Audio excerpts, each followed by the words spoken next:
a lot of the stuff that we do is for our peers, and and it's kind of like sharp acerbic comedy for grown-ups. But I think that Nasim and I, as we've been talking just a little bit this morning, I think we both really resonated with this idea that we could put something really wholesome, and really like almost like a salve for where we're at right now as a community, that the whole family can enjoy. It felt like a nice thing to do. Nasim, I don't think you're a stranger to doing voice work. By the way, congratulations on Chad. It's such a great series, Thank you. and Saba and I are very, very dear friends. No way. Yeah, she's Oh my amazing. gosh. I And got so lucky casting her in that on that show. She's wonderful. uh, and in Pretzel and the Puppies, you play Greta. Tell me a little bit about the character. Well, Greta is the mother to our 5 adorable puppies that I share with Pretzel. So Pretzel and Greta have these kids, and Greta's also the mayor of Montgomery, which is the town that they live in, while Pretzel is the pup's stay-at-home dad. And it's really a show about a family that's coming together to make their community a better place.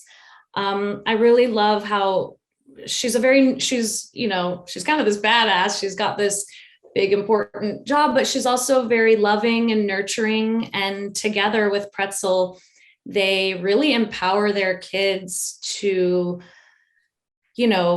as we call it on the show, make their mark, and make their community a better place. And they don't, the show doesn't shy away from, even tackling things like failure. Their kids, it's not that they're perfect. They make mistakes, but they help the kids navigate through their mistakes and teach them how to grow from their mistakes. So it's really positive all the way around. Mark, I know that you are both just incredible at improv and dramatic and comedic acting. I mean, you do everything. How is voice work? I mean, is that just another facet of what you do, or is it a whole different muscle?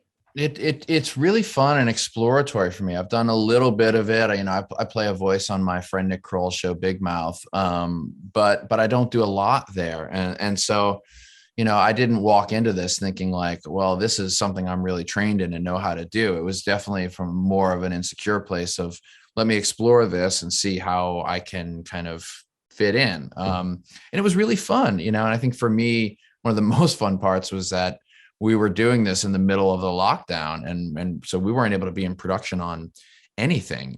So to be able to tuck into my closet and put a sound blanket over my head and be creative and actually make something during the pandemic was really, really nice for me, while at the same time, to Nasim's point, putting something in the world that felt, really just positive and sweet. That kind of felt like a no-brainer.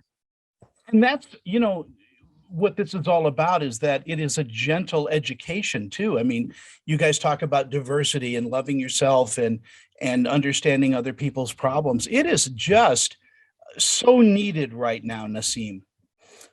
I agree. I mean, there wasn't a ton of representation when I was growing up. I didn't feel like I could turn on the TV and feel incredibly included, and I'm really happy to see that changing. And I'm happy that there's a new generation of kids that have content that makes them feel represented and makes them feel included and doesn't alienate them. Because, as a society, we demonstrate what matters to us as a society through art. And in that light, I think, representation really matters. So I do love that behind this show. Mark, I'm going to give you the last word in our interview. What do you think audiences, parents, and kids are going to get out of Pretzel and the Puppies? Well, I think that there's some great messages about, how to parent gently and allow your kids to explore, allow your kids to make mistakes, allow them to fail, and also allow them to sort of find their own solutions. Our instincts as parents are often to protect them from that and teach them how to do the right thing before they can discover it themselves. But if you do that, then they can't really develop their own skill sets for that. So I think that's a really positive element. But maybe more important than all of this is, I know what it's like to be a parent when you're woken up at 4:30 in the morning by your 2 or 3-year-old, and you can barely get enough energy to get a cup of coffee. And you do sit down in front of the TV, even though you don't admit that to your friends. That's what you do. And this is a place where you can do it a little more guilt-free, because I think the messaging is positive enough to justify it. It truly is. Thank you both for your time. By the way, Mark, Safety Not Guaranteed is still one of my favorite films. It is good. such a Thank you, great movie. Tony. You're sweet. Thank you. You guys take care and have a wonderful day. Thanks, too. Tony.